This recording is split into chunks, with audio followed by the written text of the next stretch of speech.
สบายดีป่าลูก สบายดีป่าลูกสบายดีป่าลูก สบายดีพี่น้องไปโรงเรียนน้องมันนี่เนาะ ไปเจ็ดสีน้ ไปโจ้ซื้อนะลูกสาวเตรียมตูเขาโรงเรียนมือเด็กพี่น้องอาจจะยังว่าท่านในเฮียนออกไปได้งานสื่อบ่น่าจะวันที่1คนเอิญเขาพี่น้องเอิญเขาเฮียนนั่นนะ ำมาอื่น กระเป๋านี่บ่พาไปกระไรมั้งลูกเพราะคนว่าท่านในเฮียน อ้าวเขาเขียนสื่อ เขียนสื่อกับคู่กับเขียนเอ้าผู้ทหารแล้วบาทนี้ อ้าว เดี๋ยวจะได้เอา อีนี่คือวันไหนสอง ฮะ มันจังของอนุบาลเข้ามาเขาต้องไหนสอง ขนม2,000มีแต่ขนมอมและโกเมสิบ่อยาก ข ให้ นม2,000มีลาย บ่ Ừ. มือแรกเอาให้เอื้อ ให้ไก่ใบหนึ่ง ขอบใจก่อนตี ขอบใจ ขอบใจแม่น้ำเอื่อย ขอบใจ จะเป็นว่าสีมวนไปโรงเรียนด้วยมวนน้ำจืดขนมได้ในพี่น้องสีดอกเอาไปเบิ่งแต่กระเสียเพื่อนเด่นอยุ่โรงเรียนพี่น้องแบบว่าบ่ไปเผาค่ะนะมาเพื่อนสีอยู่บ่เดี๋ยวไปเบิ่งน้ำกันปะ โอ้ใจทงยันเฮียอยู่ ไม่ดีใจเอ้ยดีใจ อ๋อ ของอนุบาลข่อยบ่เคยเห็นมันได้ไหนเงินหาพัน บ่เคยเห็นบ่โอ้ดิมือแรกเนาะมือหนา2,000เนาะดิ๊กเนาะ เพื่อจงยัง ไปเอาไว้ซะลูกทงนี่เพิ่นบ่ได้เหี้ยแม่วะ เฮีย บ่ไป ไป ขอ พี่ เงิ น้อง นแม่ก็แม่แม่ เบิ่งน้องเด้อสกีนเด้อ เลิกเนาะ เป็นไงนะ ไปซื้อขนมกระจกเอาเนาะไปน้ำแต่กระค่าอีเรามันไก่กันนี่มันกับบอกไก่ข้างบอกไก่น้ำ เอาบอกคำตอบ ขั้นเจาะพามาหายเอง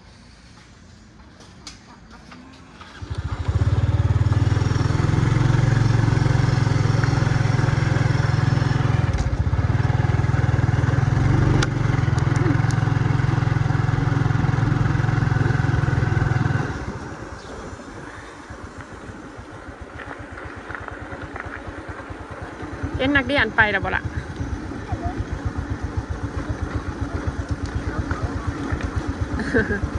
มือเด็กมือทำอิฐ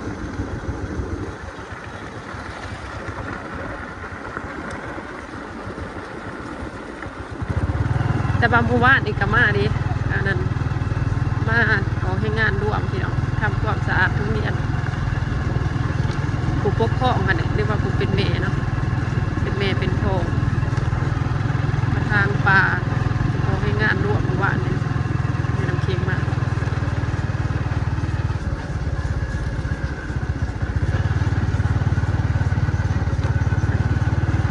มาจดซื้อเห็นบ่ล่ะลูกสาวเกียมพร้อมขนาดตึกกระป๋องกระเป๋า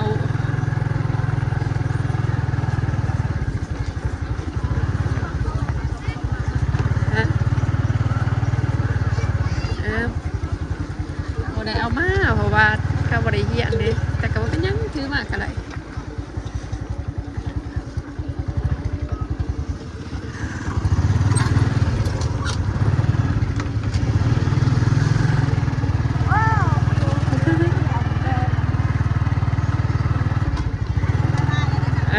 ไปน้องดูแล้ววะดิไปมีหมูแล้วบาทนี่หมูใหม่แล้วบาทนี่บายกันเลยที่ดู อ่ะลงซองเองเติมจ่องเติมกระเป๋า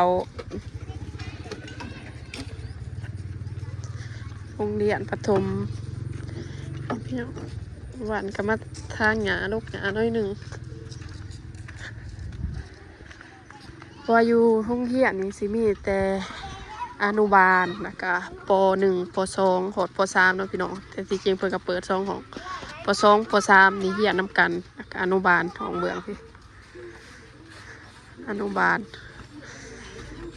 นักเรียนบ่ฮู้ว่ามีจักคนได้ปีนในแต่ละปีก็บ่เกินได้20ปลาย30คนพี่น้อง เป็นห้องภาษาอีอันคือ ไผคิงกระบ้างไว้ดูโอ้ยไปหาไอ้อันไว้หาไอ้อันเบิ้งห้องจะพูนห้องเจ้า เขาไปหาคู่ไว้เขาไปหาคู่ไว้คุณหนูเขาทางพี่เขาทางพี่อีดาลาเอ้ยพีเขาว่าพีห้องเจ้าห้องอนุบาลตัวนี้มาลูกมาดิ้งเจ้าเฮียนคนละห้องก็เบื่อเด้ไอ้อันไอ้ตันคนดอกไปอันนี้ยังอยู่อนุบาลอยู่วะนี่นะฮะว่าคู่ยังอยู่อนุบาลอยู่วะนี่เจ้าต้องคืนได้อ่านได้ยินบ่เจ้าใหญ่ได้ไรน่ะ นี่แหละ โดย พี่นะเริ่มใหญ่แล้วพี่เริ่มใหญ่ตรงนี้ โดยไม่เห็นได้เลยแต่บ้านจะตกถอยเข้ามาลูกถอยเข้ามาจะสิตกนี่ไปเข้าห้องไปเข้าไปห้องไปเบิ้งดิ้งเนี่ยเด้ออ่านเด้อยินบ่ไปเขาไปหาคู่พดทอดเกลือลูกทอดเกลือแล้วเขาไปหาคู่ไปนี่บ่หานยังบ่หานเขาไปย่างไปหาเอื่อยจะไปย่างไปเบิ่งน้ำเอื่อยไปย่างไปเบิ่งของน้ำเอื่อยไปแต่ว่าตอนเฮียนนี่จักสิอยู่หรือบ่เด้นี่นะเอ้ยนักเรียนกินนมแต่สาวใช่บ่ของเอื้อยถ้าน่ะมีไผมาปานใดเนาะถ้าน่ะมีนักเรียนมาหลายเนาะไอ้ป .1 กับป .2 ป .1 ป .2 ป .3 เรียนนำกับว่ามีครูผู้เดียว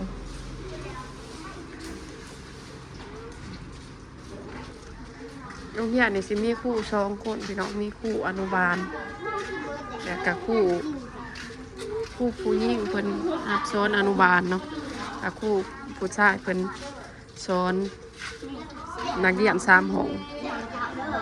ป .1 ก็เฮียนน้ำเพิ่นป .2 ก็เฮียนน้ำเพิ่นแล้วก็ป .3 ก็เฮียนน้ำเพิ่นไปเข้าไปข้าน้องเขาก็หนุกข้าน้องเขาห้องนะหมู่เอ้ยคิงบ่นี่หมู่น้ำคิงบ่จ้ะ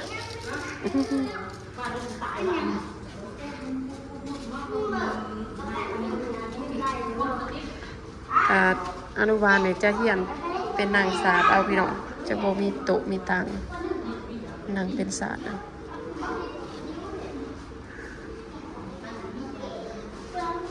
โอ้สิเขียนก่อนเหรอบ่นี่ว่าเก่งเว้ยเขียนของอนุบาล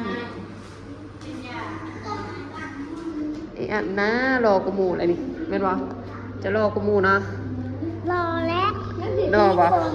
บีผมปัดส่งบีผมครั้งนี้นะอันคนรอเจียนกับสินั่งเจียนอยู่นั่งอยู่ศาสตร์เพราะว่าบ่มีโต๊ะมีตัง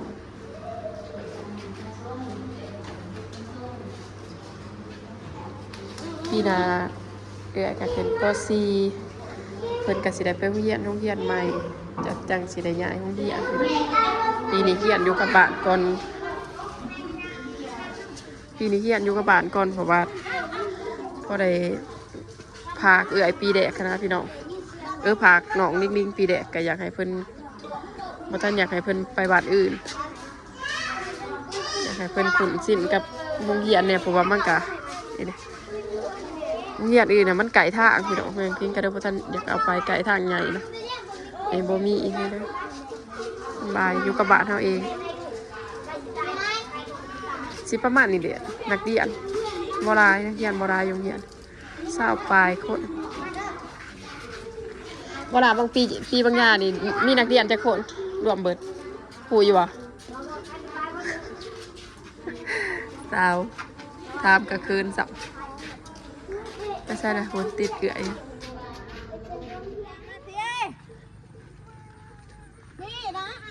โอ้ยลูกสาวไปซื้อขนมก่อนแล้วหารขนมกับมีแต่หารเดียวพี่น้องที่ว่าติดโรงเรียนนี่เดี๋ยวไปเบิ่งน้ำเพิ่นวอนซื้อขนมกับไก่แท้เด้มาเป็นตะม่วนแท้ มวนนักดีอันแม่นี่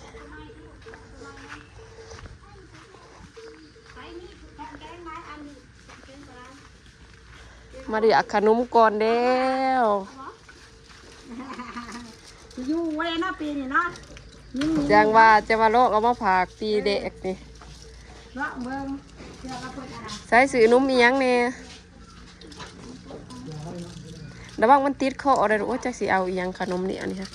บัดหนาอย่าเอาให้น้องอย่ามันติดคอเอาขนมติดขนมอันนี้ เดี๋ยวมันเป็นนุกเลยตัวนี้วางนุกจ้ะ เอาลูก มีโต๊ะก็มีเลยอ่ะตัวนี้ พับใส่กระเป๋าไว้พับใส่ถุงเสียไว้ ง่ายเลยอยู่แล้วจะว่าตามมาพุ่งมาเลย เอาหยังเอื่อยบ่เอาบ่นี่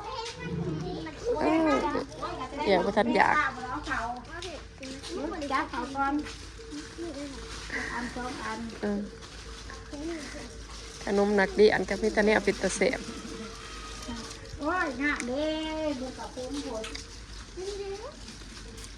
ปะไปวันนี้สิมาซื้อขนมแล้วไปเขาไปโรงเรียนนะวันนี้ได้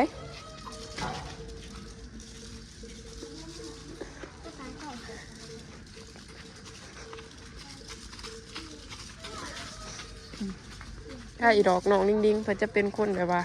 เขาคนง่ายพี่น้องเขาคนง่ายแบบเด่นน้ำไดเวิร์ดเนาะบอกอันนี้บุบักเคินมักอายปันไดดอกเป็นคนแบบใจกะกะนี่กะกะอยู่หันนะไม่ได้ไปเด่นหันเด่นนี้เพิ่นเห็นหมู่เห็นกงในใบซ้ำเพิ่นนี่เพิ่นกระเด็นน้ำได้แป๊บเดียวเพิ่นกระติดกันหันนะ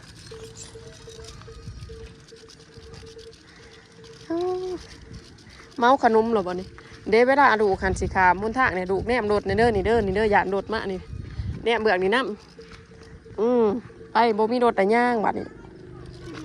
โดยมันยังไกลอยู่ย่างได้คันเวลาเพิ่นว่าไกลๆอีด่าหามย่างเด้อ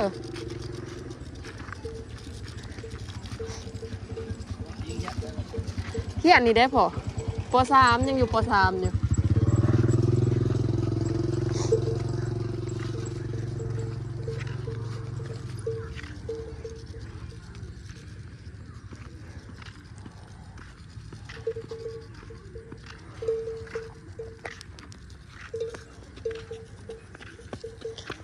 เปื่อน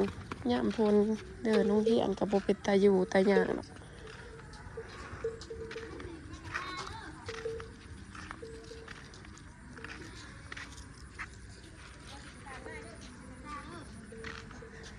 ทีมใส่ขายาเด้อมีขายาเด้ออย่าทีมสะเด้อดิ้งดิ้งยินบ่ลูกไม่ได้กินทงขนมแล้วลูกเอาไปใส่ขายาเด้อห้ามทีมเท่าที่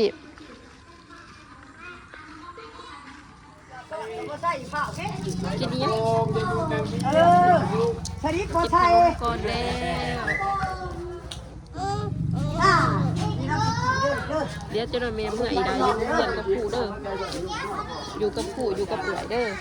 นะคะอยู่ตะวาบ่ให้เมียเผาเนาะแต่กัดดูหามลากเมื่อเด็ดขาดตรงเด้อจะยิงทีเดียวแต่จือทีเดียวซ้อนมึงขาดบ่หามลากเมื่อหามลากไปเด่นบนอื่นอยู่แต่ในห้องเฮียอยู่น้ำคู่เข้าใจบ่ลูกหามไปป่าไปดงหามย่างไปเจ้าที่เด้อไอเด็ดกินบ่แม่นบ่เข้าใจมันจะได้ให้เบิ่งนอกเด้อเบิ่งนอกดีๆ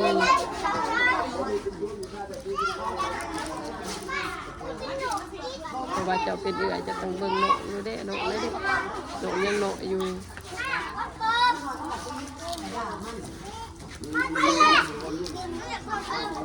จะหน่อยสิได้เมื่อได้พี่น้องเพราะว่า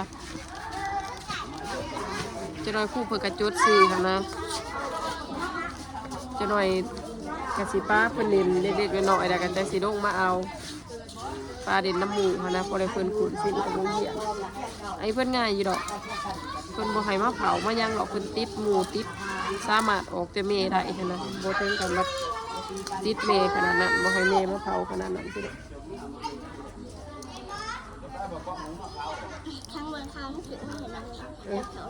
อันนี้เมบาบัดนาจะสิกินน้ำตีบักละลายนี่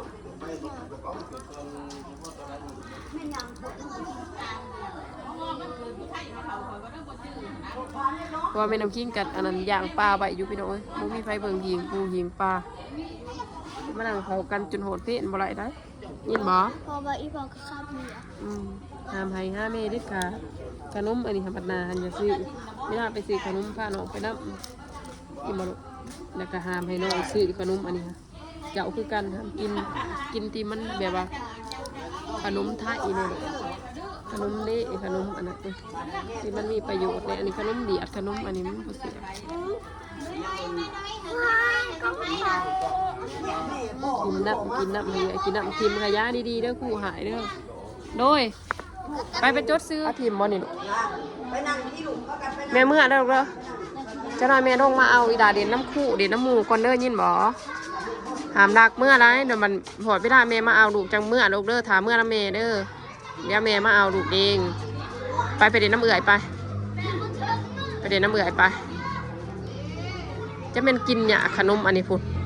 เนี้ยวเทิงอันนี้มาเอาทิมมะเอาก่อนเดียวเราเอาทิมมะไปเด่นน้ำเอื่อยไปแม่เมื่อไรบายหามหายได้เด้อบอกอีดาคนเก่งเด้อหามหายเด็ดขาดไอ้มึงปวดเนียวปวดยังบอกเอื่อยลูกเด้อถ้าปวดเนียวปวดท้ายบอกคู่บอกเอื่อยเด้อยินบ่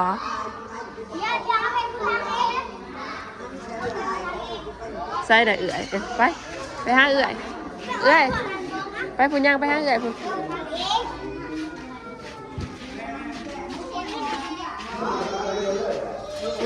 ขนมขยะเด็กหน่อยกินได้เบิ้งไปร้านแม่เมื่อเด้อเบิ้งน้องเด้อขนมปวดเนียวปวดนั่งกระเพาะน้องไปยามเด้ออย่าน้องประทานหารเด้อบายบาย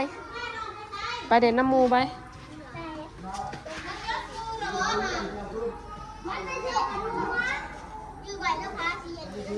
เด่นน้ำกันเด้อลูกเด้อเบิ้งน้องน้ำเด้อเจ้านี่เหรอ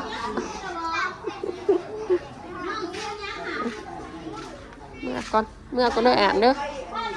อ่านเบิ่งน้องเด้ออ่านเด้อ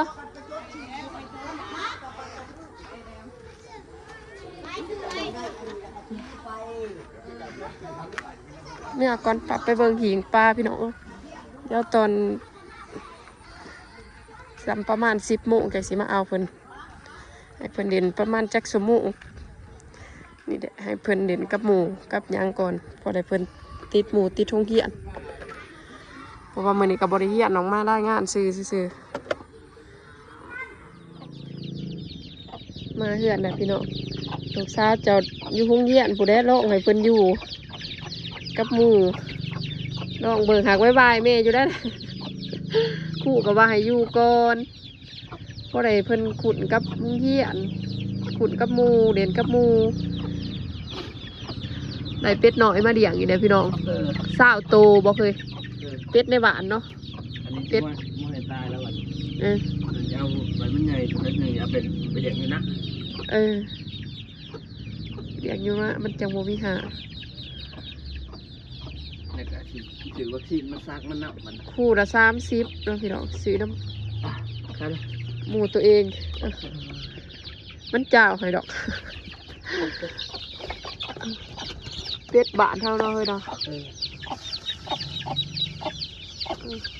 เพราะว่ามันโมมีเป็ดเดี๋ยวพี่น้องไก่โมมีเป็ดที่มันตายได้สุดท้ายเสียดายใช่ไหมนี่จะโตงามตัวใหญ่เสียดายเป็ดผูตัวนะฮะเดี๋ยวไปเบิ่งหิงปลาก็พี่น้องก็สิบริไปทั้งไรกะปลาย่างปลากะย่างกับพ่อท่านละเละเอาคืออันเบิ่งตีขวบมานี่กันในย่างปูย่างปลาเลยจักโคกจักข้าวนะน้ำกินกำลังเอาใส่มึงสาวมันกำลังมังสีย่างมันเดี่ยวมือนี่เพราะว่าสีย่างมันทานมือตลาดพี่น้องนี่มันทานมือตลาดคำแปงเนาะอันนี้ก็บ้านข้านแต่ปลาก็ยังลายอยู่ไอ้ดอนอยู่เพื่อนเราบริเบิ้งไพ่ดอกจนหมด